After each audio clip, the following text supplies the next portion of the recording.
Her hand closes around his. The lawyers are in the hallway.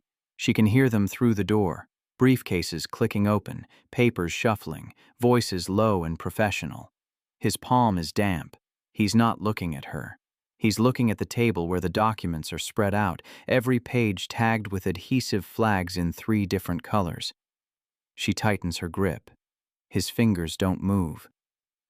"Mr. Carver will want to review," someone says outside. The door handle turns. She doesn't let go. His hand is still under hers when the first man enters, then the second, then a woman in a gray suit who sets a leather portfolio on the table and opens it without sitting down. "We can begin," the woman says. His hand slides away. She keeps hers on the table, palm down, where his was. The wood is warm underneath. "Mrs. Carver." The woman's eyes don't leave the portfolio. "Your husband's counsel has filed a motion to freeze the discretionary trust pending the custody evaluation." She doesn't move her hand. "That includes the residence account," the woman continues, "the staff payroll, the security detail for your son." Her son is upstairs. He's been upstairs since yesterday. He won't come down. "How long?" she asks. "Until the evaluation is complete." The woman turns a page. 6 to 8 weeks. One of the men sits. The other stays standing near the door. Her husband is looking at the window now, not the table. "The motion is effective immediately," the woman says. "As of this morning, all account access requires dual authorization." She pulls her hand back into her lap. "That's not legal," she says. "It's standard procedure in cases involving—" He's 7 years old. The woman closes the portfolio. "The court's concern is stability during transition. Your husband's residence has a dedicated staff, established routines, and he doesn't know those people. And the evaluation will assess which environment best serves. He won't eat there." The woman sits, finally. She sits and folds her hands on top of the portfolio and looks directly at her for the first time since entering. "Mrs. Carver, the temporary order is in effect. Your son will spend alternating weeks at each residence starting Monday. The evaluator will observe both households. The report will inform the court's final custody determination." Her husband still hasn't looked at her. She stands. "I need to speak with my husband." "That's not advisable at this time," one of the men says. "Alone," she says. The woman shakes her head. "All communication between parties should go through counsel until—" "Get out." No one moves. She walks to the door, opens it, holds it open. The woman stands slowly, gathering the portfolio. The 2 men exchange glances. Her husband finally turns from the window but doesn't speak. "Mrs. Carver," the woman says, "will need your signature on—" "Get out." They leave. All 3 of them. The woman pauses in the hallway, about to say something, then thinks better of it. She closes the door. Her husband is standing with his back to her now, facing the window again. The grounds stretch out below, the pool house, the tennis court, the lawn sloping down to the tree line. A groundskeeper is trimming hedges near the south gate. "You didn't have to do that," he says. She stays by the door. "What am I supposed to tell him?" she asks. "The evaluator will explain—" "What am I supposed to tell him when they come to take him on Monday?" He turns. His face is blank. Not angry, not guilty, just blank. "They're not taking him.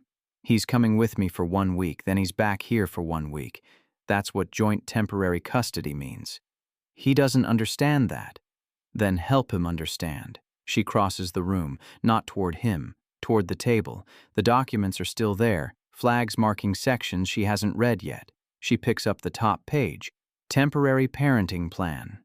Page 1 of 47. "You froze the accounts," she says. "My lawyers froze the accounts." Same thing. "It's procedure." She reads the first paragraph, then the second. Then she stops reading and sets the paper down. "I can't pay security," she says. "You'll have access for essential expenses. It's all outlined." I can't pay Marcus. Who? Marcus. He drives him to school. He's the only one who can get him in the car without. The school provides transportation. He won't take the bus? He'll adjust. She looks at him. Really looks at him. His suit is different from yesterday's, but identical in cut and color. He's had the same haircut for 8 years. He's standing in the same spot he always stands when he's in this room, 3 feet from the window, hands in his pockets. You don't know him anymore, she says. I know him fine. When's the last time you put him to bed? He doesn't answer. When's the last time you sat with him for dinner? When's the last time you read him anything, or helped him with homework, or I work? So do I. You manage a household. I run a company. She picks up the papers. All 47 pages. She holds them out to him. Then take him now, she says. He doesn't take them. Take him now. Go upstairs and tell him he's leaving. Pack his things. Figure out what clothes he needs, what shoes fit, which stuffed animal he can't sleep without. Tell him why he has to go. Tell him when he's coming back. He's not moving. Tell him you love him, she says, in words he'll believe. The papers are still in her hand. He's still not taking them. I can't do this, he says. Neither can I. He walks past her, not to the door, to the bar cart in the corner.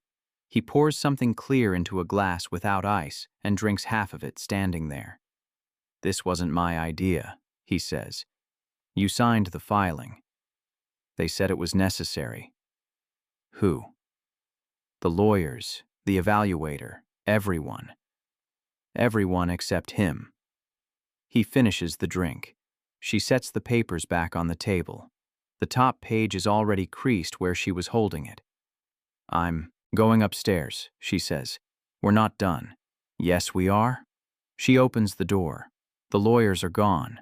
The hallway is empty. Somewhere in the house a phone is ringing. It rings 4 times, then stops. No one picks up. She climbs the stairs. His door is closed. It's been closed since yesterday morning when the first round of lawyers came through, walking the house, taking notes, photographing rooms. He wouldn't come out. She brought him lunch on a tray. He didn't eat. She knocks. It's me. No answer. She tries the handle. Locked. I need to talk to you. Nothing. She sits on the floor outside his door, back against the wall. The carpet up here is different from downstairs. Softer. Lighter. She picked it out 3 years ago. He was learning to read then. She'd sit right here while he practiced, door open, his voice carrying out into the hall. Cat, hat, sat. The door opens. He's still in his pajamas. His hair is sticking up on one side. He's holding the tablet his father gave him for his birthday, screen dark. Are they gone? He asks. Yes. All of them? Yes. He sits down beside her. Not close. A foot away. Close enough.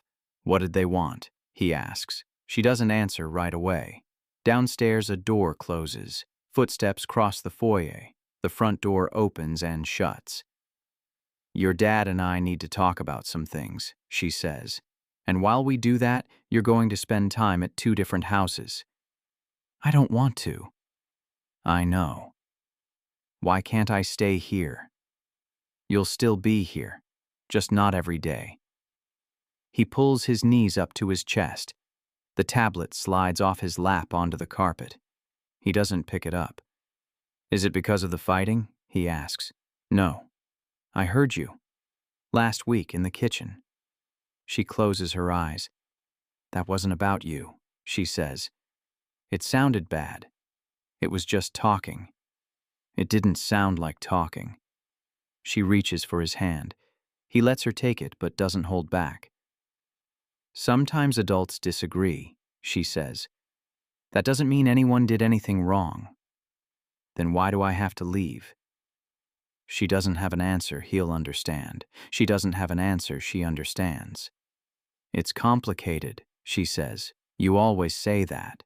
Because it's true. He pulls his hand away. I'm not going, he says. You have to. No, it's not a choice. Then I'll hide. He stands up, goes back into his room. She follows. The room is dark, curtains drawn, lights off. His bed is unmade. There are books on the floor, clothes on the chair, shoes scattered near the closet. He climbs under the bed. "I'm not coming out," he says. She sits on the floor beside the bed. She can see his feet, his knees. He's pulled himself all the way to the back, against the wall. "Remember when you were 5, she says, "and you hid under here because you didn't want to go to school? That was different." "How?" "I was little then. And now you're big. Now I know better." She lies down on the floor so she can see his face. He's pressed into the corner, arms wrapped around his knees. "What do you know?" she asks. "That when people say it's temporary, it's not." "Who told you that?" "Nobody. I just know." She reaches under. He doesn't take her hand this time. "I'm not leaving you," she says. "You're making me leave. For 1 week. Then you come back. And then I leave again. And then you come back again." He doesn't say anything. She pulls her hand back, gets up, sits on the edge of his bed. "I can't make this easier," she says. "I wish I could." His voice comes from under the bed, muffled. "I want to talk to Dad." "Okay. Alone." She stands, walks to the door. "I'll send him up," she says. She goes downstairs. Her husband is back in the study, on the phone. He sees her in the doorway and holds up one finger. "Wait." She doesn't wait. She crosses the room and takes the phone from his hand. "He'll call you back," she says into it and ends the call. "What are you—" "He wants to talk to you." "Now?" "Now." He sets the phone on the desk, runs a hand through his hair, checks his watch. "I have a call in 10 minutes. Cancel it." "I can't just—" He's under his bed. He won't come out. He thinks this is permanent. It's not. Tell him that. He doesn't move. "Please," she says. He walks past her, out of the study, up the stairs. She hears his footsteps on the landing, hears him knock on the door, hears him say something she can't make out. She goes to the kitchen. The staff is gone for the day. The counters are clean. There's a note on the island. Grocery list for tomorrow. Meal plan for the week. She picks it up, reads it, sets it down. The refrigerator hums. She opens it, looks inside. Nothing she wants. She closes it. There's a glass in the sink. She picks it up, rinses it, sets it in the dishwasher. Then she stands there, hands on the counter, looking at nothing. Footsteps upstairs, a door closing. More footsteps. Her husband appears in the kitchen doorway. "He wants to stay with you," he says. "What did you tell him?" "That it's not up to him." She turns to face him. "Did you tell him you want him?" "Of course I want him." "Did you say that?" He doesn't answer. "Did you say the words?" she asks. He knows. "Say them next time." He leans against the doorframe. He looks tired. She can't remember the last time she saw him look tired. "I don't know how to do this," he says. "Neither do I." "Then how are we supposed to—" "We figure it out." He shakes his head. "My lawyers are saying if I don't follow through with the motion, it'll look like I'm not serious about custody." "Are you?" "Am I what?" "Serious about custody." He straightens. "What kind of question is that?" "A simple one." "He's my son." "That's not what I asked." He crosses the kitchen, stops at the island, picks up the grocery list, reads it, sets it down. "I want to be in his life," he says. "You're already in his life. You know what I mean?" "No, I don't." He looks at her, really looks at her, for the first time in weeks. "I want him to know me," he says. "Not just see me. Know me. Then spend time with him. I'm trying. Not through lawyers. I didn't know how else to—" "You could have asked." "Would you have said yes?" She doesn't answer. He picks up the grocery list again, studies it like it contains information he needs. "I'm scared," he says. "Of what?" That I've already lost him. She walks over, takes the list from his hands, sets it aside. You haven't, she says. How do you know? Because he's upstairs waiting for you to come back.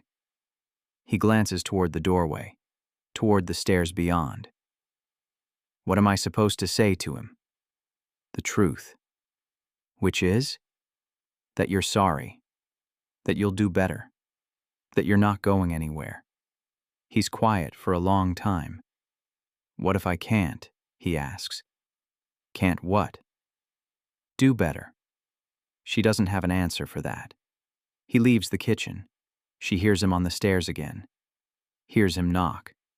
This time she doesn't hear what he says. She picks up her phone. Opens her messages. There are 14 unread.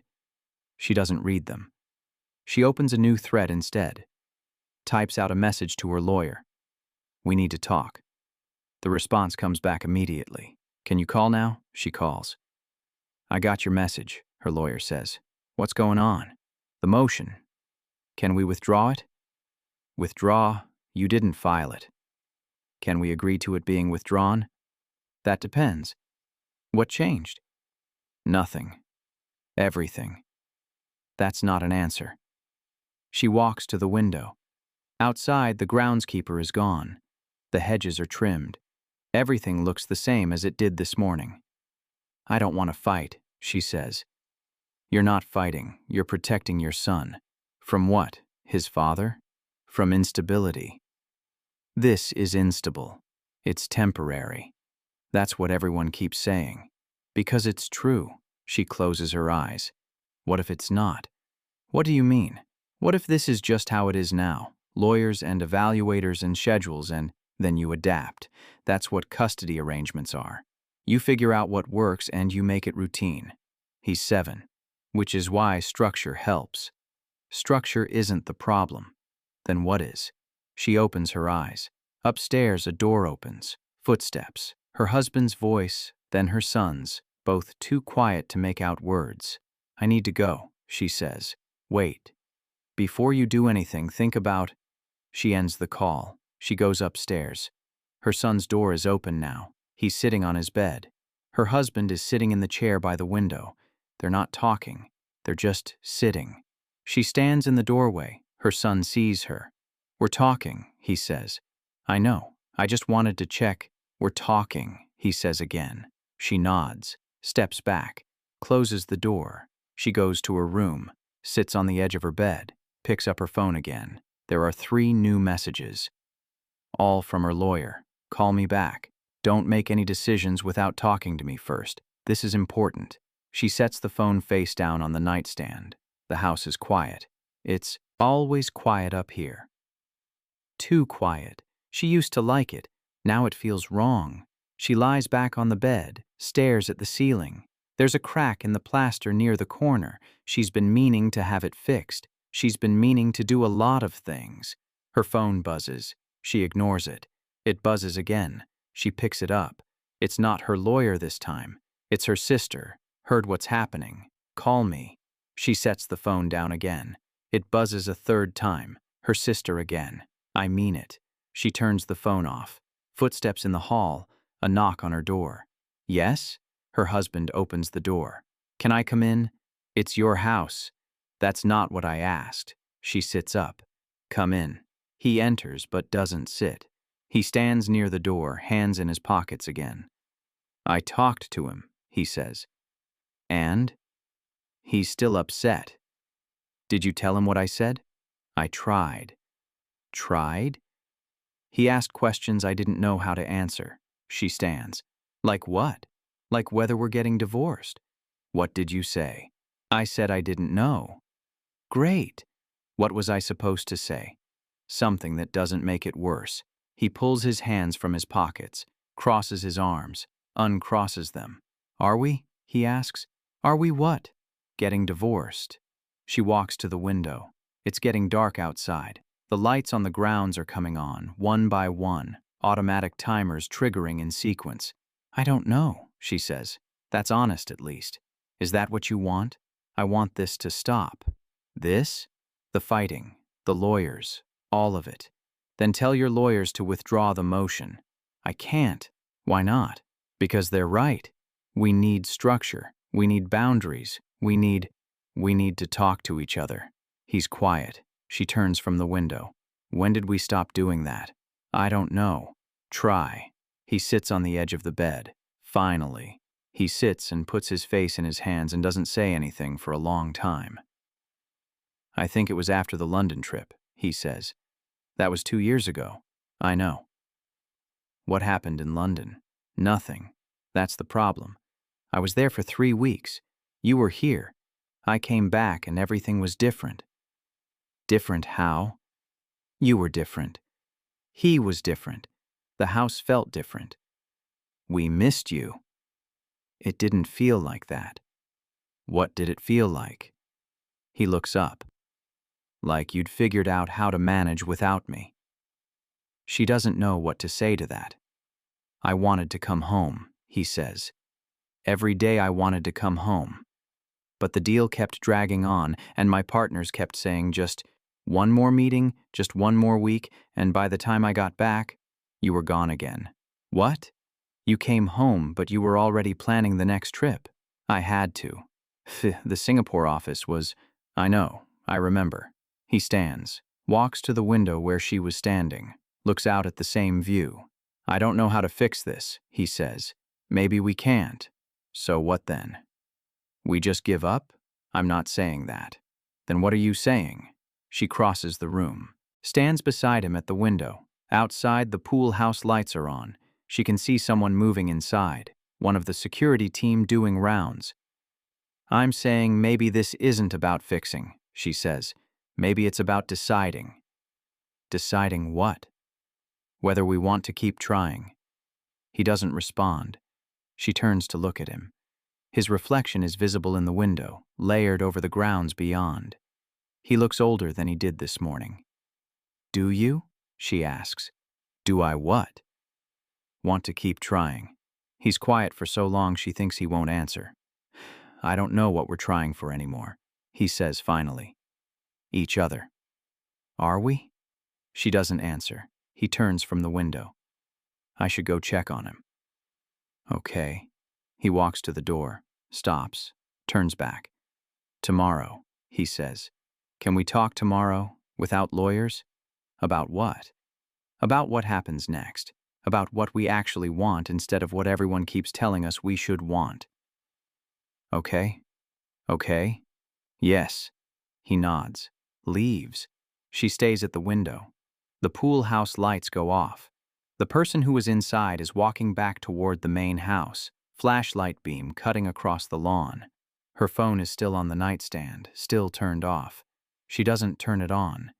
She goes back to her son's room. The door is closed again, but not locked. She knocks. Come in. He's in bed now, blankets pulled up, tablet on his lap. Her husband is gone. Where's your dad? She asks. He left. He said he had to make some calls. She sits on the edge of his bed. How are you doing? Fine. Really? I guess. She picks up one of the books from his nightstand. One of his favorites. She's read it to him maybe 100 times. Want me to read to you? She asks. I'm too old for that. Since when? Since now. She sets the book down. Okay. He's not looking at her. He's looking at the tablet. The screen shows a paused video. She can't tell what it is. Dad said I have to go on Monday, he says. Yes. For a whole week. Yes. And then I come back. Yes. And then I go again. Yes. He sets the tablet aside. What if I don't want to? It's not optional. Why not? Because the court says so. Who's the court? A judge. Someone who helps families make decisions when they can't agree. But you and Dad could agree, if you wanted to. It's not that simple. You always say that, because it's always true. He slides down under the blankets until only his face is visible. Are you and Dad getting divorced? He asks. She doesn't answer right away. I don't know, she says finally. That means yes. No. It means I don't know.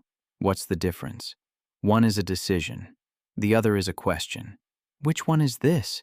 Still a question. He closes his eyes. I'm tired. Then sleep. Will you stay?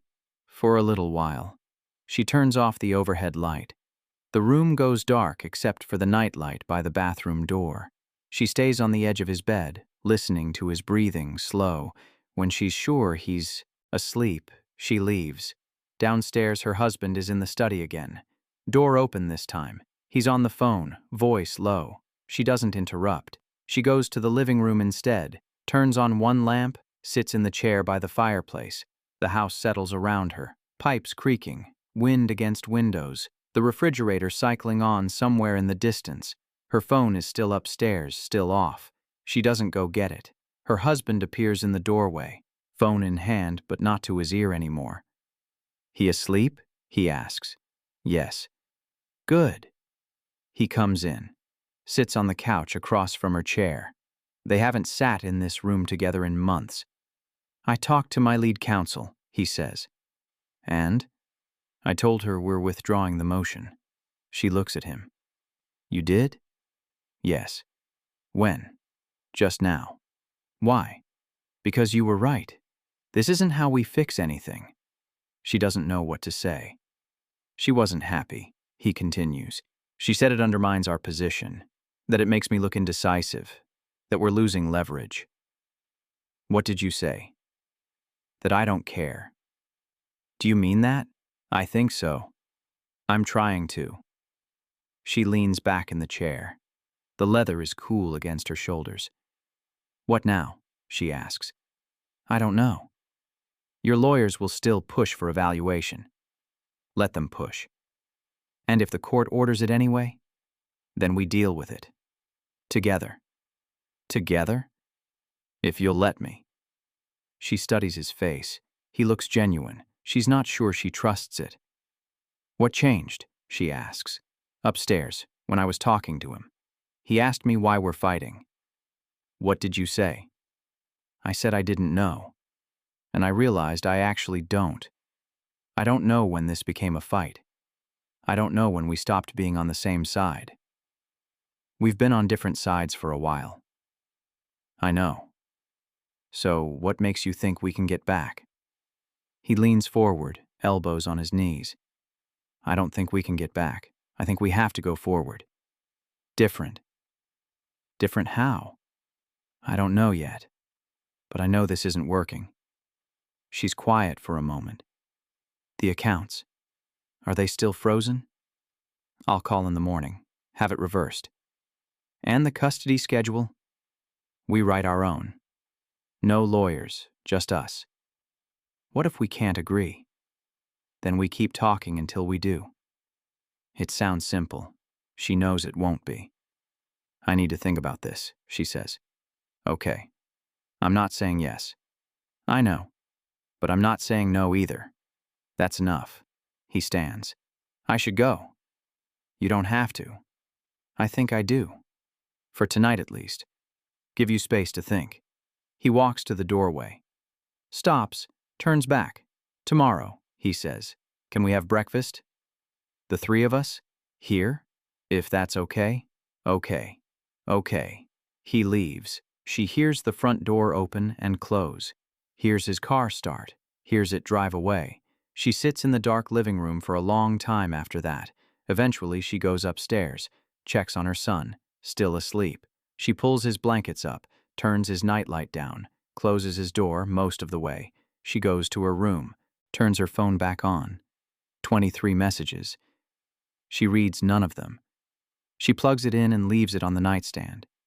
She changes for bed, washes her face, looks at herself in the mirror.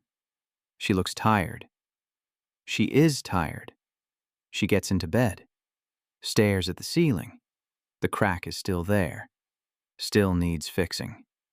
She closes her eyes. Morning comes too early. Her son is already awake when she goes to his room. He's dressed, sitting on his bed with his tablet again. Dad's coming for breakfast, she says. I know, he texted me. When? Earlier. You didn't tell me you had his number. He gave it to me yesterday. She sits on his bed. Are you okay with that? Him being here? I guess. Just I guess. I don't know what else to say. You can say whatever you're feeling. He sets the tablet down. I don't know what I'm feeling. That's okay too. Is it? Yes. He picks at a thread on his blanket. Are you and Dad getting back together? We were never apart. You know what I mean. We're trying to figure things out. That's not an answer. It's the only one I have. He's quiet for a moment. Is he staying for the whole day? I don't know. We'll see. Okay. The doorbell rings downstairs. Her son looks at her. That's him. Probably. Aren't you going to answer it? In a minute. She doesn't move. Neither does he. They sit there listening to the doorbell ring a second time. Mom? Yeah? Can I ask you something? Always. If you and Dad split up for real, do I get to choose where I live? She takes a breath. Where did you hear that? Noah at school. His parents are divorced. He said when he turned 10 he got to choose. Every family is different.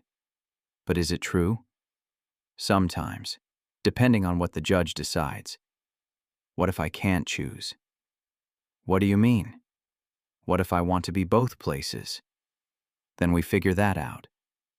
But you just said I might have to choose. I said sometimes kids choose. I didn't say you would have to.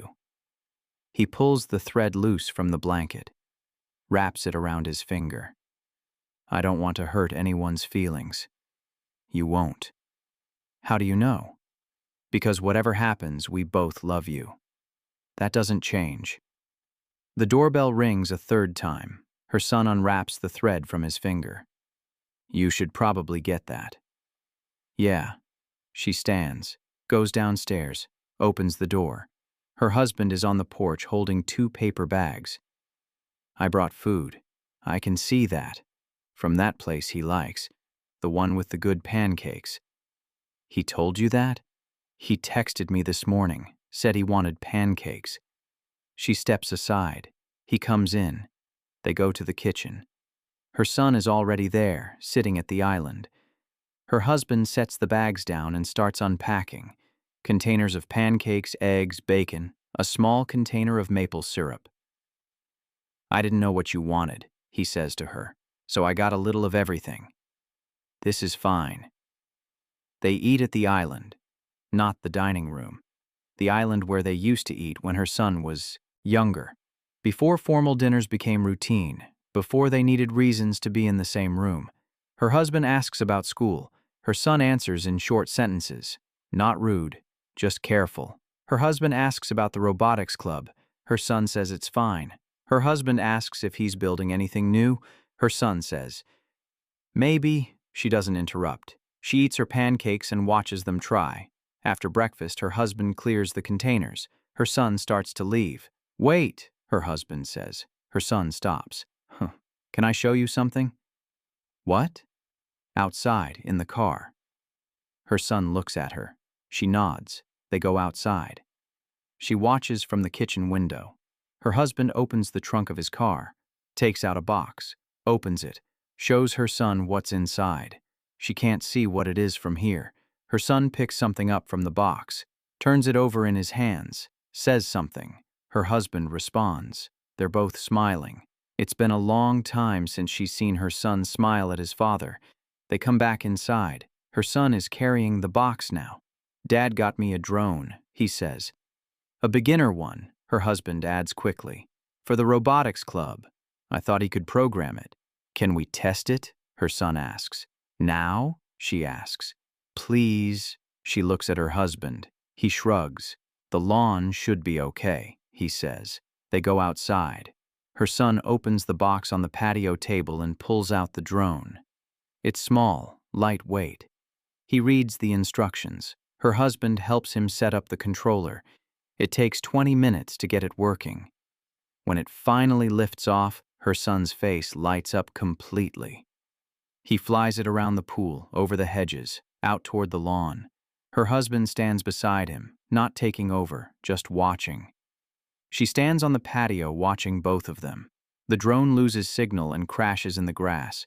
Her son runs to get it. He's laughing. Her husband follows. They fly it again. It crashes again. They don't care. She goes back inside, makes coffee, stands at the kitchen window watching them through the glass. Her phone rings. Her lawyer. She doesn't answer. It rings again. Her sister. She doesn't answer. It rings a third time. Unknown number. She answers. Hello? Mrs. Carver? This is Rebecca Simmons. I'm the custody evaluator assigned to your case. She closes her eyes. I thought the motion was withdrawn. It was. But the court still requires an evaluation in cases involving minor children when both parties have filed formal custody requests. We haven't filed formal requests. Your husband's initial motion counts as a formal request. Even though it's been withdrawn, the evaluation process is already in motion. I'm required to complete my assessment. Even if we don't want it? Even if you don't want it. She looks out the window. Her son is flying the drone again. Her husband is helping him land it. When? She asks. I'd like to schedule home visits for next week. 1 day at your residence, 1 day at your husband's residence, 2 hours each. What do I need to do? Just be present. I'll observe your interactions with your son, tour the home, ask some questions. It's very straightforward. It doesn't feel straightforward. I understand, but I promise it's routine. I'll send you both an email with available times. Please respond within 48 hours. Okay. And Mrs. Carver? Try not to prepare for it. The evaluation works best when I see your natural dynamic. Okay. She hangs up. Outside, her son has successfully landed the drone. He's holding it up, showing his father something. Her husband is nodding, pointing at something on the controller. She goes outside. That was the evaluator, she says. Her husband looks up. When? Next week, 2 home visits, 2 hours each. Did you agree? We don't have a choice. He sets the controller down on the patio table. I thought withdrawing the motion would stop this. Apparently, once the process starts, it has to finish. Her son is still holding the drone. What evaluator? Someone the court assigned, her husband says. She's going to visit both houses, see how we each spend time with you. Why? To help the judge understand what's best for you. I already know what's best for me. What's that? Her husband asks. Her son doesn't answer. He sets the drone down carefully in its box. Can I go back inside? He asks. Yeah, she says. He leaves. She and her husband stand on the patio in silence. This is going to be hard, she says. I know. She's going to ask him questions. I know. What if he says things that... Then we deal with it. She sits in one of the patio chairs. He sits in another. I don't want strangers judging how I parent, she says. Neither do I. Then why are we doing this? Because we don't have a choice anymore. We always had a choice. Did we? She doesn't answer. He leans back in his chair, looks up at the sky. It's clear today. Blue. No clouds. Do you remember when he was born? He asks. Of course. I was terrified. So was I. You didn't seem terrified. I was good at hiding it. He's quiet for a moment. I thought I'd be better at this. At what? Being a father, being a husband, being present. You're here now. Is it enough? I don't know. He looks at her. What do you need from me? Honestly? Yes. I need you to be consistent. Not just today or this week. Consistently. I'm trying. I know. But trying isn't the same as doing. Then tell me how to do. I can't tell you that. Why not? Because you have to figure it out yourself. I can't want it for you. He stands, walks to the edge of the patio, looks out at the lawn where they were just flying the drone. What if I fail? He asks. Then you try again. And if I keep failing? Then we have a harder conversation. He turns to face her. About what? About whether this is working for any of us. It's not. I know. So what do we do? She stands, walks over to him. We be honest, with each other, with him, with ourselves. I don't know if I know how to do that anymore. Then we learn. He reaches for her hand. She lets him take it. They stand there on the patio, holding hands, not saying anything. Her son appears in the kitchen window, watching them. When he sees them looking, he doesn't move away. He just stands there. She waves. He doesn't wave back. He's scared, her husband says. So am I. So am I. They let go of each other's hands. I should go, he says. Okay. Can I come back tomorrow? If you want. I want. Then come. He goes inside to say goodbye to their son. She stays on the patio. When he comes back out, he has his keys in his hand. Tomorrow, he says. Tomorrow. He drives away. She goes inside. Her son is in his room. Door closed, but not locked. She knocks. Come in. He's lying on his bed, tablet on his chest, staring at the ceiling. You okay? She asks. Yeah. Really? I don't know. She sits on the edge of his bed. Talk to me. About what? Whatever you're thinking. He's quiet for a long time. Then, why were you holding Dad's hand? Because sometimes adults need that too. Even when they're fighting? We're not fighting right now, but you were. Yes, and you might again. Maybe. He rolls onto his side, facing away from her. I don't get it.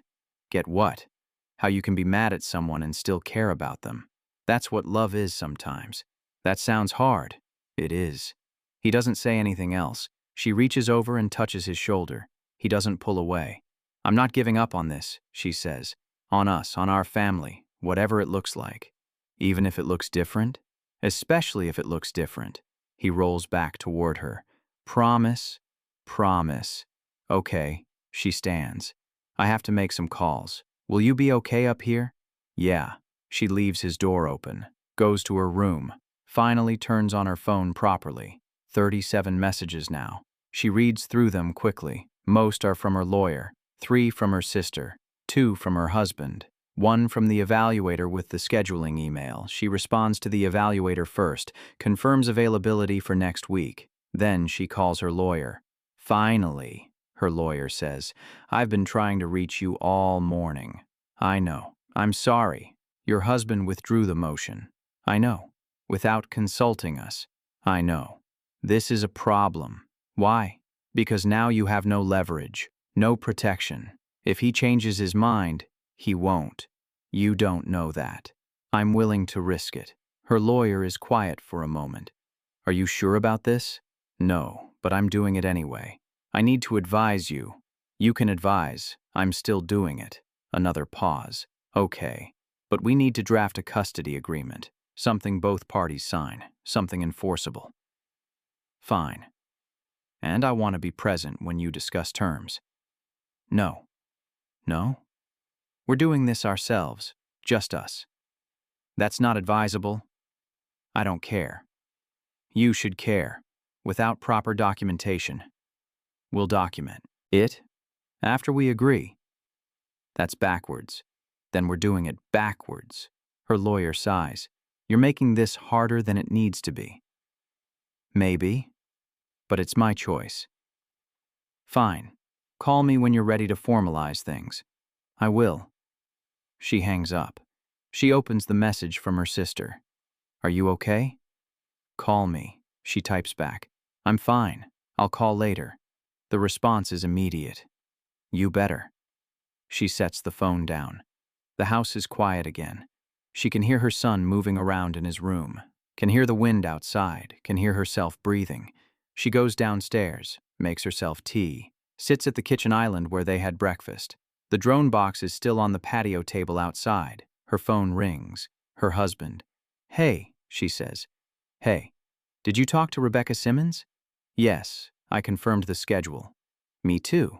Are you nervous? Terrified. Me too. He's quiet for a moment. Can I ask you something? Sure. This morning, on the patio, when I reached for your hand, did you mind? No. Really? Really? Okay, good. Why? Because I didn't know if I was allowed to anymore. She closes her eyes. You're always allowed to ask. Even when things are hard? Especially when things are hard. Okay. Okay. I'll see you tomorrow, he says. See you tomorrow. She hangs up. The tea is getting cold. She drinks it anyway. Her son comes downstairs, opens the refrigerator, stares inside without taking anything. Hungry? She asks. Not really. Want to do something? Like what? I don't know. We could go somewhere. Where? Anywhere. He closes the refrigerator. Can we just stay here? Sure. And not talk about the evaluation or Dad or any of it? If that's what you want, it is. Then that's what we'll do. They spend the rest of the day doing nothing important. They watch a movie, play a board game, make sandwiches for dinner. Everything normal, everything ordinary. At bedtime, he doesn't argue about going upstairs. He brushes his teeth without being reminded, gets into bed without stalling. She sits on the edge of his bed. Good day. Good enough. I'll take it. He pulls the blankets up. Will you stay again? Do you want me to? Yeah. Then I'll stay. She turns off the light, sits in the chair by his window. His breathing slows. She waits until she's certain he's asleep, then waits longer just to be sure. When she finally leaves, it's past midnight. She goes to her room, gets ready for bed, lies down, doesn't sleep. Her phone is on the nightstand. No new messages. She picks it up anyway, opens her messages with her husband. The last one is from this afternoon. See you tomorrow. She types, thank you for today. 3 dots appear immediately. He's awake. I should be thanking you. For what? For letting me try. You don't need permission to try. I know, but it helps anyway. She sets the phone down, closes her eyes. This time, sleep comes. The next morning, her husband shows up at 8. No food this time, just himself. Her son is still in pajamas. She's in yoga pants and an old sweater. No one dresses up. Can I make breakfast? Her husband asks. You cook? Her son asks. I'm learning. They go to the kitchen. Her husband finds eggs, bread, butter. He scrambles eggs while she makes toast. Her son sets the table. They eat together. It's not perfect. The eggs are a little runny. The toast is a little burnt, but no one complains. After breakfast, her husband asks if he can stay for the morning. Doing what? Her son asks. Whatever you want. I have homework. I can help. Her son looks skeptical. Math? I can try. They go to the dining room, spread homework across the table. Her husband pulls out reading glasses she didn't know he owned. They work through problems. Her son gets frustrated. Her husband stays patient. She watches from the doorway for a while, then leaves them alone. She goes to her office, opens her laptop, starts working through emails. There's one from Rebecca Simmons with a detailed list of what to expect during the home visit. She reads it twice, then closes the laptop. The evaluator wants to see normal. She doesn't know what normal is anymore. Lunch is simple, sandwiches again. Her husband insists on making them. They're not great, but they're edible. After lunch, her son asks if they can fly the drone again. They go outside. Her husband helps him set it up. This time, her son flies it solo. He crashes it less. Gets better at controlling altitude and direction. Her husband watches without interfering. She sits on the patio and watches both of them. Her phone rings. Her sister again. This time she answers. Finally, her sister says, Sorry, I've been busy. Too busy to call me back? Yes. What's going on? We're figuring things out. We? Me and him. And how's that going? I don't know yet. That's not reassuring. It's honest. Her sister is quiet for a moment. Are you okay? I think so. You think so? I'm trying to be. That's different. I know. Do you need me to come? No. Are you sure? Yes. Call me if that changes. I will. She hangs up. Outside, her son has landed the drone successfully. He's showing his father something on the controller. Her husband is nodding, pointing. They're not smiling, but they're not fighting either. Progress, she thinks. Her husband stays for dinner. Pasta, store-bought sauce, garlic bread from the freezer. Nothing fancy. They eat at the kitchen island again.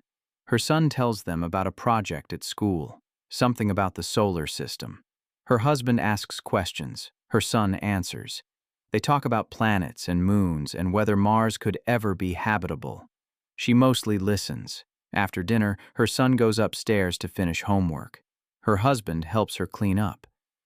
I should probably go, he says. Okay. Same time tomorrow? If you want. I want. He rinses the last plate, puts it in the dishwasher, closes the door but doesn't start it. This is good, he says. Right? This is progress? I think so. You think so or you know so? I think so. He nods. I'll take it. He goes upstairs to say goodnight to their son. She stays in the kitchen, wiping down counters that are already clean. When he comes back down, she walks him to the door. Tomorrow, he says. Tomorrow. He leaves. She locks the door, turns off the downstairs lights, goes upstairs. Her son is reading in bed. She knocks on his doorframe. How was homework? Done. Was Dad helpful? Yeah, actually. Good. Mom? Yeah? Is he coming back tomorrow? Do you want him to? Her son thinks about it. Yeah, I think so. Then he'll be here. Okay. She says goodnight, closes his door most of the way, goes to her room. This becomes the routine. Her husband comes every morning. They have breakfast. Sometimes he helps with homework. Sometimes they fly the drone. Sometimes they just sit and talk. It's not perfect. There are awkward silences, moments when no one knows what to say, times when her son retreats to his room and won't come out. But it's something. The day before the evaluator's first visit, her husband doesn't come in the morning. He texts instead. Can I come early tomorrow? Before she arrives? She responds. How early? 7? Okay. That night she can't sleep. She gets up at 5, makes coffee, sits in the dark kitchen watching the sun come up. At 7 exactly, the doorbell rings. Her husband is on the porch. He looks like he didn't sleep either. Coffee? She asks. Please. They sit at the kitchen island. Don't talk. Just drink coffee in the quiet. Her son comes downstairs at 7:30, fully dressed, hair combed. You're up early, she says. Couldn't sleep. Nervous? Yeah. Her husband sets down his coffee. Me too. Really? Her son asks. Really. They have breakfast. No one eats much.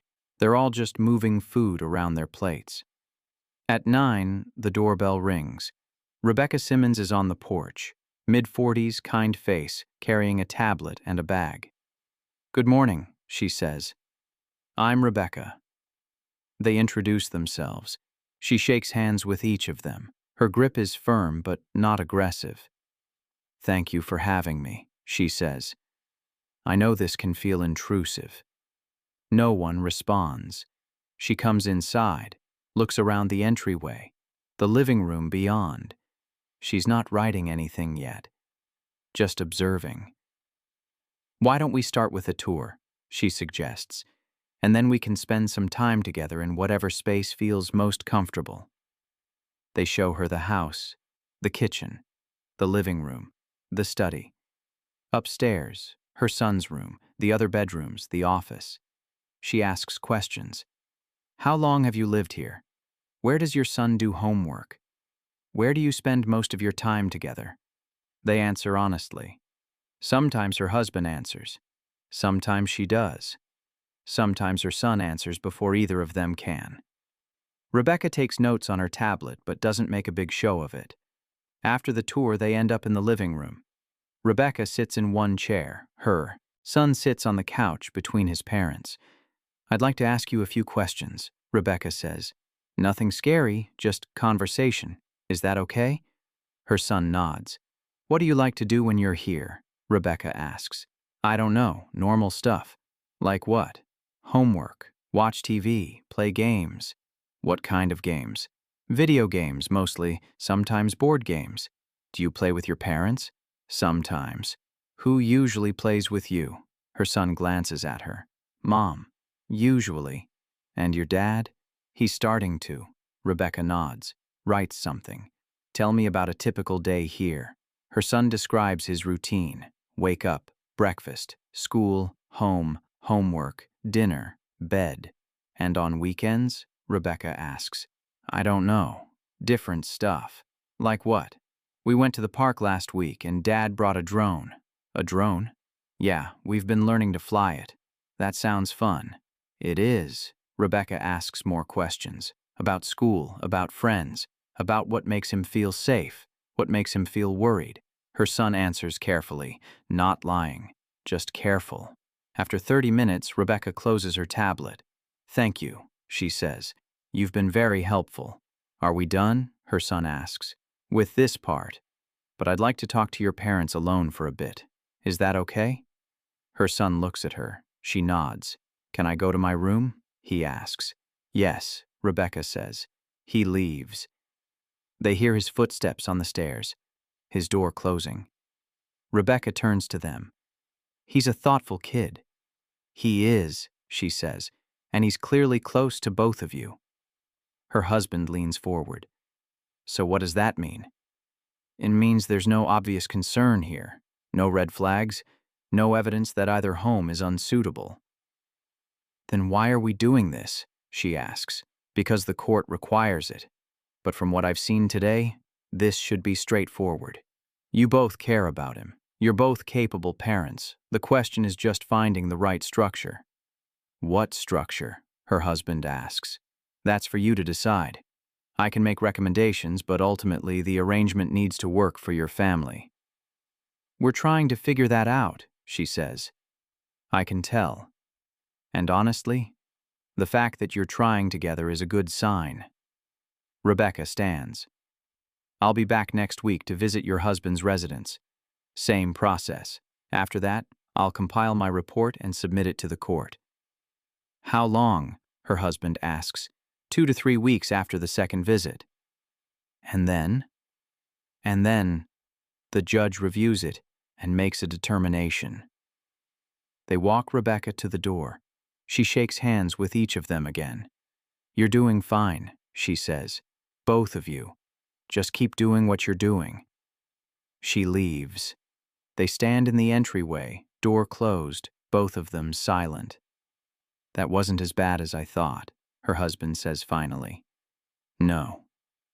Do you think he's okay? I'll go check. She goes upstairs, knocks on her son's door. Come in. He's sitting on his bed, tablet in his lap, not looking at it. How are you? She asks. Fine. Really? I don't know, it was weird. I know. Did I say the wrong things?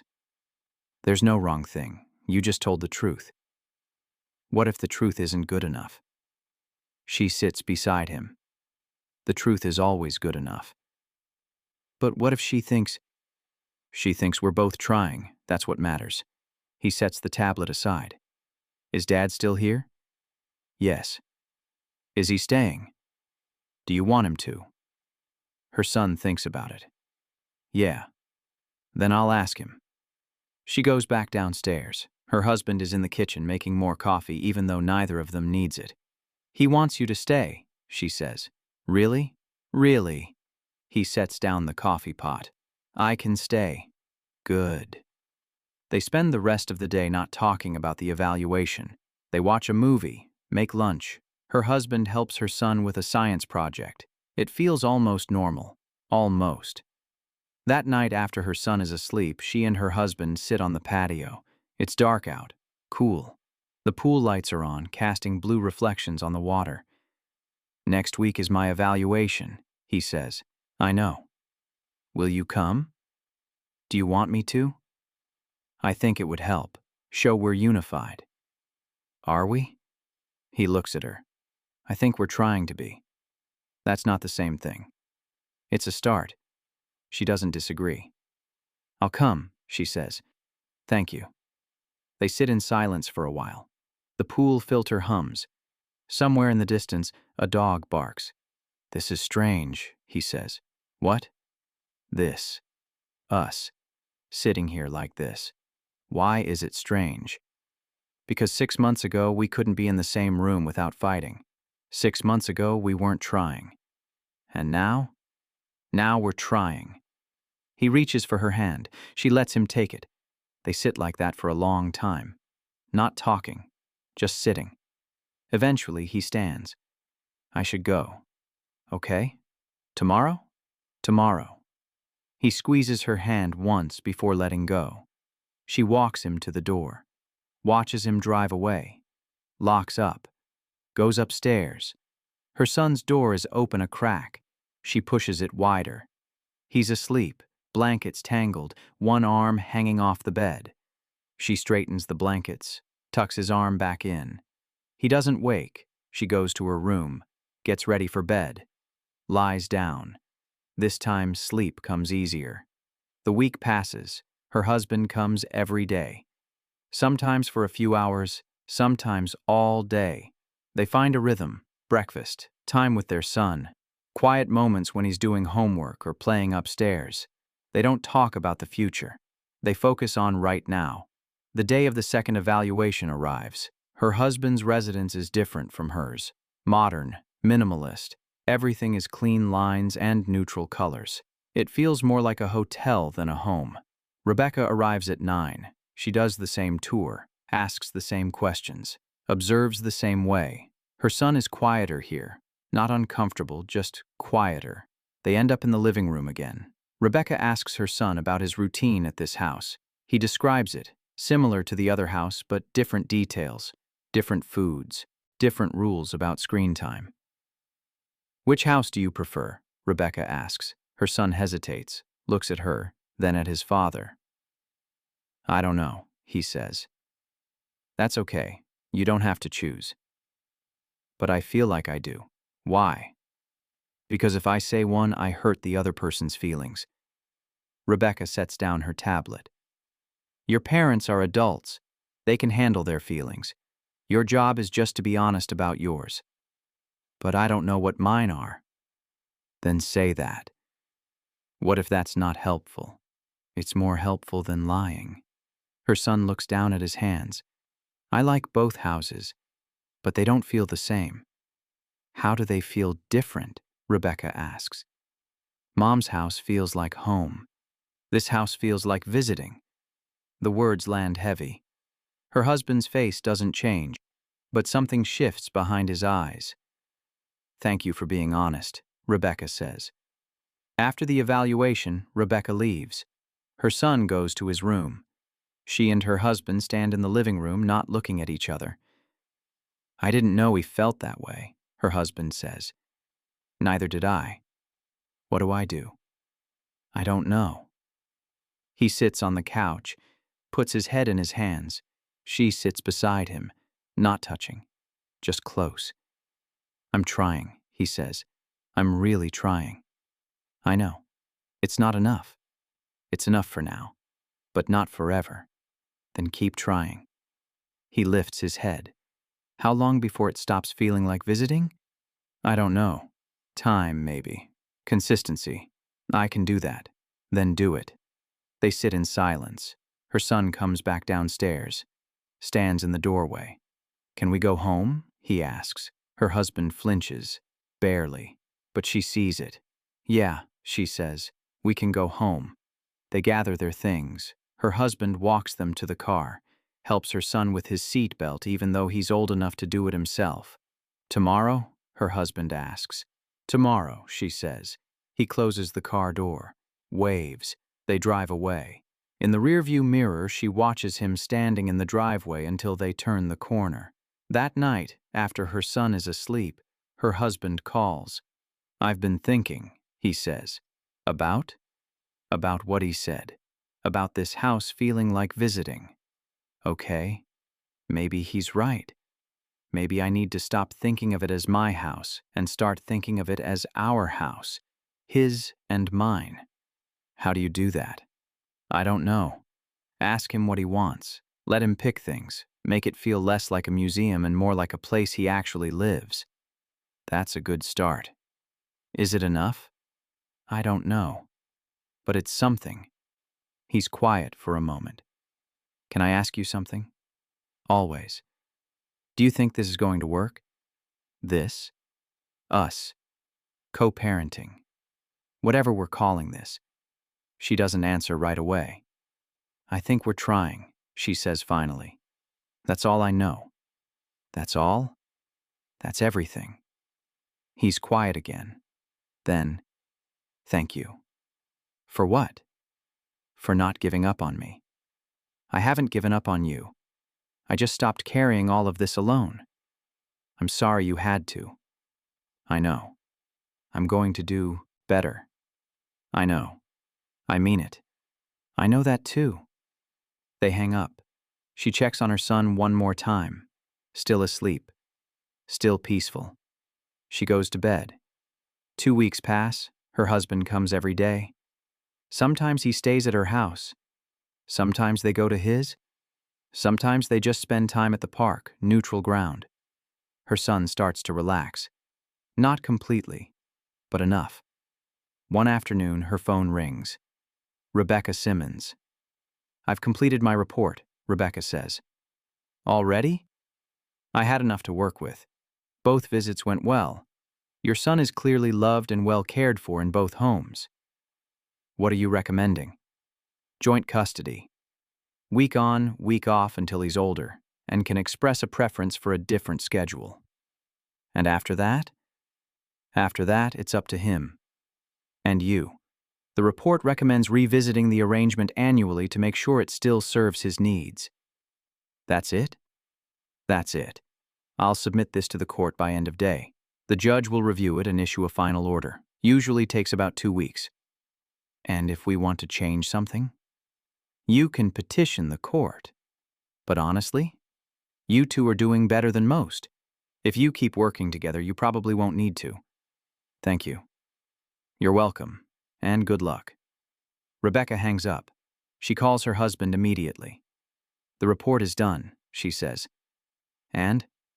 Joint custody. Week on, week off. He's quiet.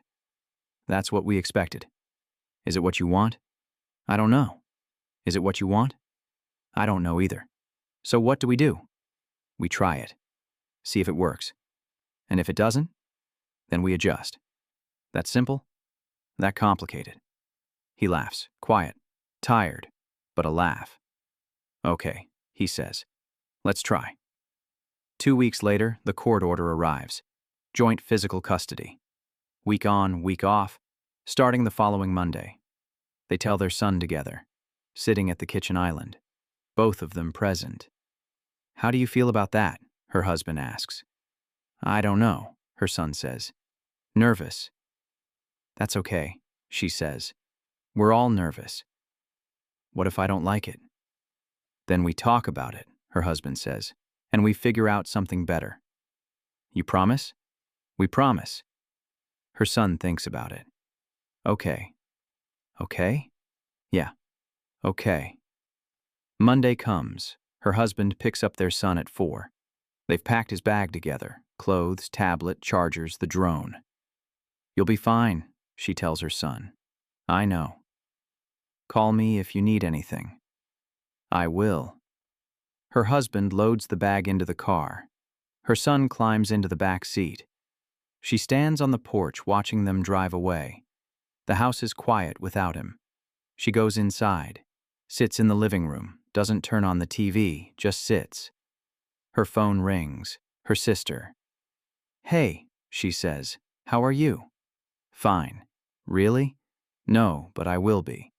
Want me to come over? Not yet, but maybe tomorrow. Okay? Call me if you change your mind. I will. She hangs up. The house is still quiet. She makes dinner, just for herself.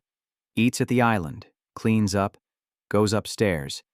She checks her son's room. The bed is made. His favorite stuffed animal is on the pillow. He took the other one. She closes the door, goes to her room, gets ready for bed, lies down. Her phone buzzes. Her husband. He's okay. Ate dinner. Doing homework now. She responds. Thank you for telling me. I'll send updates. You don't have to. I want to. She sets the phone down. This is what it is now. Shared, split, different. She closes her eyes. The week passes slowly. Her husband sends updates, photos, short messages. Her son calls every night before bed. How's it going? She asks. Okay. Just okay? Dad's trying really hard. Is that good or bad? I don't know. It's weird. Weird how? He asks me about everything. Like everything. What I want for breakfast. What I want to watch. If I'm comfortable. If I need anything. That sounds nice. It is, but also a lot. Do you want me to talk to him? No, I think he's just figuring it out. Okay, but tell me if it becomes too much. I will. Friday comes. Her husband brings him home at 4. Her son runs inside, drops his bag, hugs her. I missed you, he says. I missed you too. Her husband stands in the doorway. Doesn't come in. How was it? She asks. Good, really good. Any issues? None. He did great. Her son pulls away from her. Can I go upstairs? Yeah. He runs upstairs. They hear his door close. Her husband steps inside, just inside the doorway. He really did do great, he says. I believe you. I think this might actually work. Maybe. You don't sound convinced. I'm cautiously optimistic. He smiles. Small. Real. I'll take it. Same time next week? She asks. Same time. He leaves. She goes upstairs, knocks on her son's door. Come in. He's unpacking his bag, putting clothes in the hamper, putting the drone carefully on his desk. How was it really? She asks. He stops, thinks about it. Better than I thought, he says. Dad's different there. Different how? More there, more present. Does that make sense? Yeah, it does. I think he's trying to prove something. To who? To me. To you. To himself, maybe. And is it working? Her son zips up his bag, sets it in the closet. Yeah, he says. I think it is. This becomes the routine. Week on, week off. Adjustments, compromises, learning. It's not perfect. There are hard days. Days when her son is quiet and withdrawn. Days when her husband seems overwhelmed. Days when she questions everything. But there are also good days.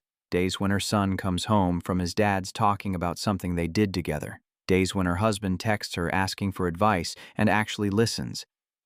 Days when they sit together, all 3 of them, and it doesn't feel forced.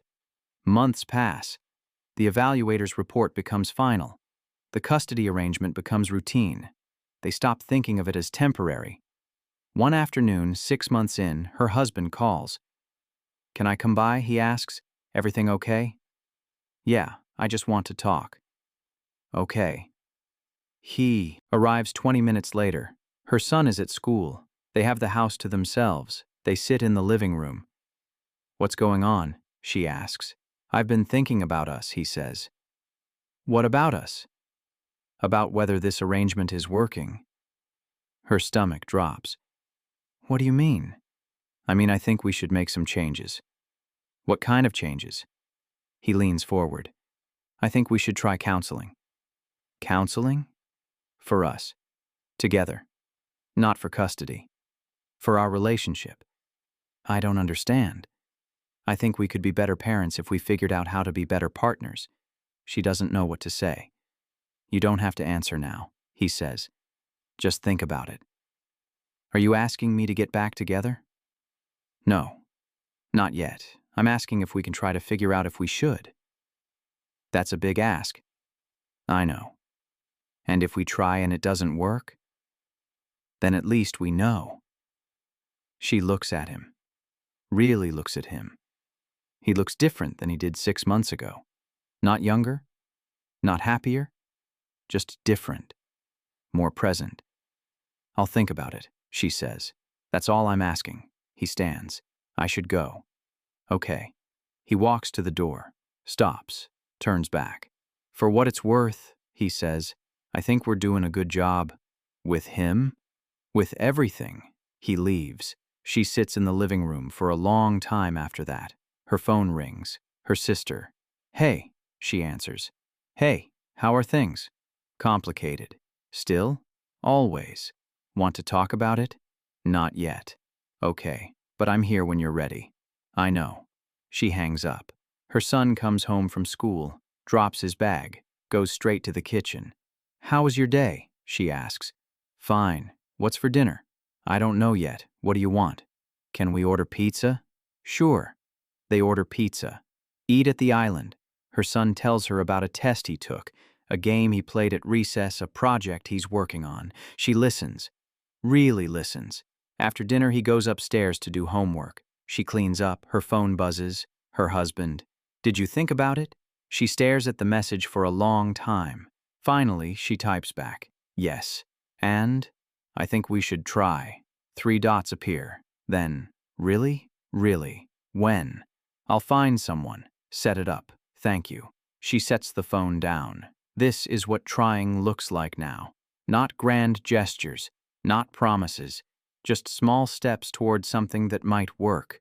She goes upstairs, checks on her son.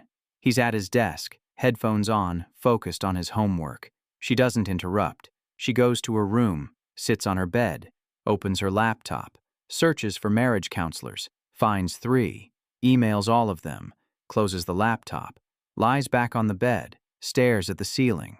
The crack is still there. She picks up her phone, calls her husband. Hey, he answers. I emailed some counselors. That was fast. I wanted to do it before I changed my mind. Are you going to change your mind? I don't know. Maybe. That's fair. Is it? Yeah, it is. She's quiet for a moment. I'm scared. Me too. What if it doesn't work? Then we'll know we tried everything. And if it does work, then we figure out what comes next. She closes her eyes. Okay. Okay. Yeah, okay. They hang up. She lies in the dark for a while, then gets up, goes to her son's room, knocks. He takes off his headphones. Yeah? Your dad and I are going to try counseling. He turns in his chair. Together? Together. Why? Because we think it might help. Help with what? Help us figure out if we can be better. Better parents? Better everything. He thinks about it. Is this because of me? No, it's because of us. But I'm part of us. You are. But this is for your dad and me to figure out. Okay? Is that okay? Yeah, I think so. She kisses the top of his head. Finish your homework. Okay. She goes back to her room. 2 days later, one of the counselors responds. They schedule an intake session for the following week. She tells her husband. He confirms he'll be there. The day arrives. They meet at the counselor's office, a small building. Quiet. Neutral. They sit in the waiting room not talking, just waiting. A woman appears, mid-50s, warm smile. I'm Dr. Hayes. They follow her to a small office.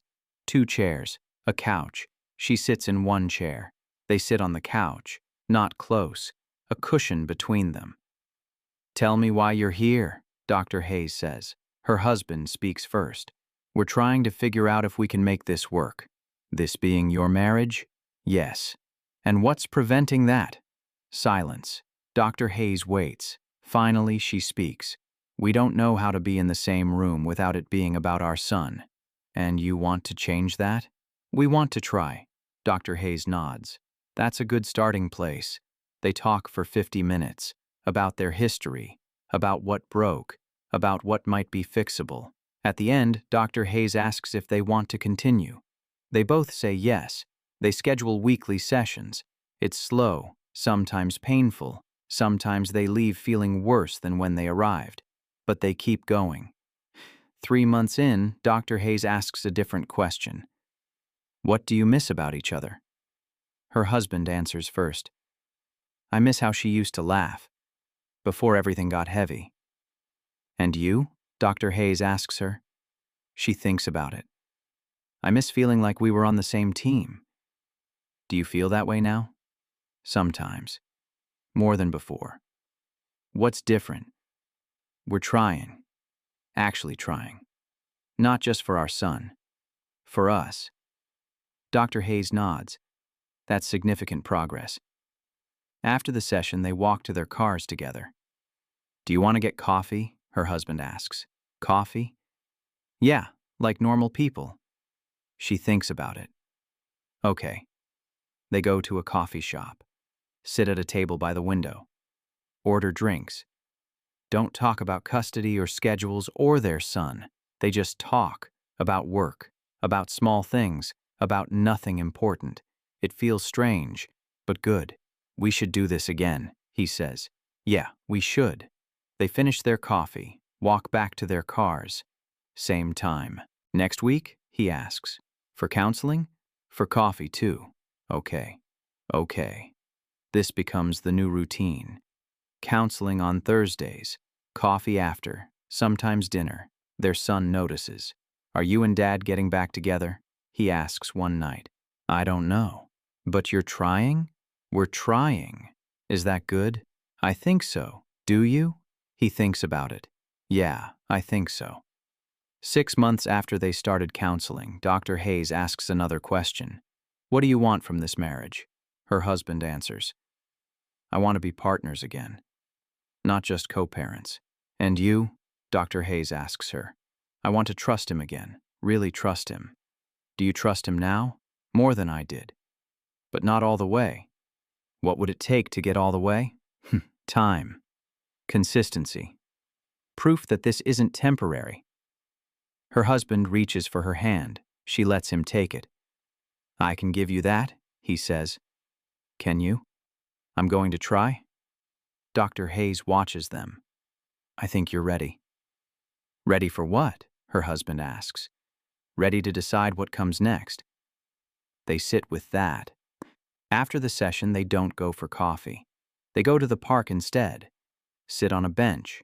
Watch people walk by. What do you think comes next? He asks. I don't know. Do you want me to move back? Is that what you want? I think so, but only if you do. She doesn't answer right away. I'm scared, she says finally. Of what? Of it not working. Of trying and failing again. What if it does work? What if it doesn't? He squeezes her hand. Then we tried everything. And at least we'll know. She looks at him. Is that enough? For now? Yeah, I think it is. They sit on the bench for a long time.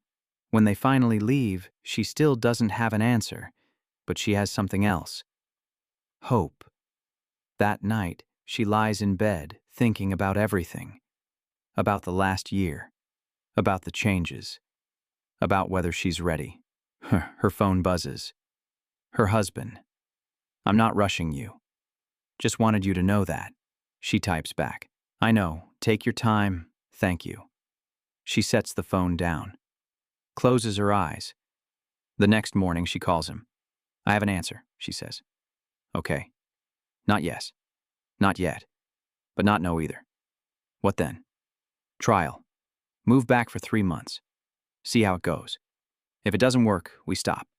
No questions asked? 3 months? 3 months. He's quiet for a moment. I can do that. You're sure? I'm sure. Okay? Okay. They tell their son that weekend. All 3 of them sitting in the living room. Dad's going to move back, she says. Her son looks at his father, then at her. For real? For a trial, her husband says. To see if it works. And if it doesn't, then we figure out something else. But you're trying? We're trying. Her son nods slowly. Okay? Just okay? She asks. I mean, yeah, it's good. I'm glad. I just don't want to get excited if it's not going to last. That's fair, her husband says. So I'm just going to wait and see. That's all we're doing too, she says. He stands. Can I go? Call Noah? Sure. He runs upstairs.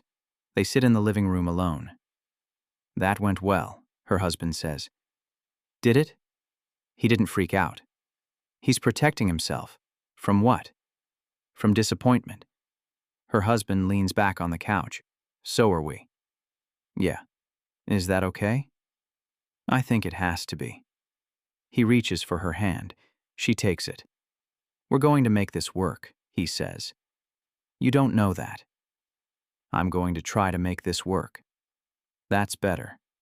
He moves back the following weekend. Not all his things, just enough.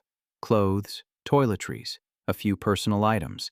They set ground rules, separate bedrooms for now, shared meals when possible, weekly check-ins about how it's going. The first week is awkward. They're polite. Too polite. Moving around each other like guests in the same hotel. The second week is better. They start talking more, not just logistics, real conversations. The third week feels almost normal. They have dinner together every night. Her husband helps with homework. They watch TV as a family. 1 month in, her son asks a question. Are you guys happy? They're sitting at dinner. The question stops everyone. Happy about what? Her husband asks. About this. About Dad being back. Her husband looks at her. She looks at him. I am, her husband says. Me too, she says. Really? Their son asks. Really? She says. Her son nods. Goes back to eating. After dinner, her husband helps clean up. Did you mean that? He asks. About being happy? Yeah, I think so. You think so? I am, but I'm also still scared. That's fair. They finish cleaning. Her son goes upstairs. They sit in the living room, not on opposite ends of the couch, close, but not touching. Thank you, her husband says. For what? For giving me another chance. You're not done proving yourself. I know, but you're doing well. He reaches for her hand. She takes it. They sit like that, holding hands, not talking. It's enough. 2 months in, something shifts. They're not trying anymore. They're just being. Dinners feel natural. Conversations flow easier. Their son relaxes completely. One night after their son is asleep, she and her husband sit on the patio. I think this is working, he says. Yeah, I think so too. What does that mean? I don't know, but it feels different now. Different how? Less like a test, more like life. He turns to look at her. Are you happy? Yes. Really happy? As happy as I can be right now. What would make you happier? She thinks about it. Time. Keep doing what we're doing. Keep proving that this is real. I can do that. I know. He moves closer. She doesn't move away. Can I kiss you? He asks. She doesn't answer right away. Not yet, she says finally. Okay. But maybe soon. I'll wait. 3 months pass. The trial period ends. They're sitting at the kitchen island, just the two of them. Their son is at school. So, he says. So, she says. Do I stay? She looks at him. Do you want to? Yes. Then, stay. Really? Really. He smiles. First real smile she's seen in months. I love you, he says. She doesn't say it back. Not yet. But soon. I'm getting there, she says. That's enough. They tell their son that night. Dad's staying, she says. Their son looks up from his homework. Staying. For real this time? For real this time. He closes his laptop, stands, hugs his father, then hugs her. Good, he says. That's good. That night, after their son is asleep, she and her husband sit on the patio again. Thank you, he says. You keep saying that. Because I keep meaning it. She looks at him. Kiss me. What? Kiss me. I'm ready. He does. It's not perfect. It's tentative, careful, but it's real. When they pull apart, she's crying. What's wrong? He asks. Nothing. Everything. I don't know. He wipes her tears. Talk to me. I'm just relieved that we made it here, that we didn't give up. We almost did, but we didn't. No, we didn't. They sit on the patio until late, talking, holding hands, kissing occasionally. Eventually, they go inside, upstairs. They stop outside her bedroom door. Good night, he says. Good night. He goes to his room. She goes to hers. She lies in bed thinking about everything. about how they got here, about what comes next. Her phone buzzes. Her husband. I love you. She types back. I love you too. She means it. She sets the phone down, closes her eyes. For the first time in a long time, she sleeps through the night. Morning comes. She wakes to voices downstairs, her husband and son making breakfast together. She gets up, goes downstairs, stands in the kitchen doorway watching them. Her husband sees her. Morning. Morning. We made pancakes. I can see that. Her son plates 3 pancakes, hands her the plate. These are yours. Thank you. They eat together at the island, like they used to, like they will again. After breakfast, her husband helps their son pack for school. She cleans up. When they're gone, the house is quiet, but not empty. She sits at the island, drinks her coffee, looks out at the grounds. Everything looks the same as it did a year ago, but everything is different. Better. She picks up her phone, opens her messages, sees one from her sister. How are things? She types back. Good. Really good. Really? Really. I'm happy for you. Thanks. She sets the phone down, goes upstairs, makes the beds, straightens the rooms, does the small things that make a house a home.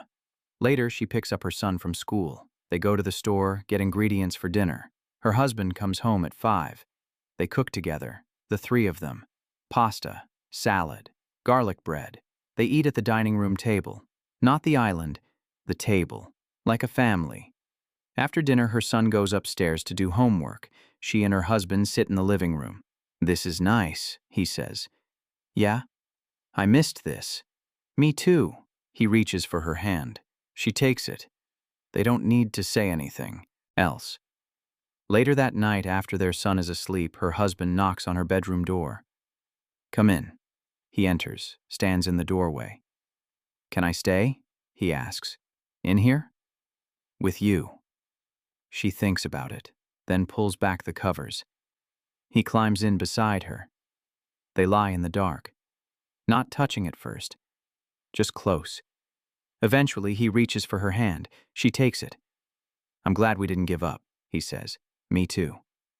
They fall asleep like that, holding hands. In the morning, their son knocks on the door. They wake, look at each other. Come in, she says. Her son opens the door, sees them both in bed, smiles. I knew it, he says. Knew what? Her husband asks. That you'd figure it out. He leaves, closes the door. They lie in bed for a few more minutes, not moving, just being. We should get up, she says, in a minute. Our son is awake. He can wait. She turns to face him. I love you. I love you too. I mean it this time, all the way. I know. He kisses her. She kisses back. They get up, get dressed, go downstairs. Their son is making breakfast. Poorly, but trying. They help him. Together. They eat. Together. They clean up. Together. This is what it looks like now. Not perfect. Not easy. But together. And that's enough. If you enjoyed this story, subscribe to Mr. Douglas Tales, where powerful stories unfold one moment at a time.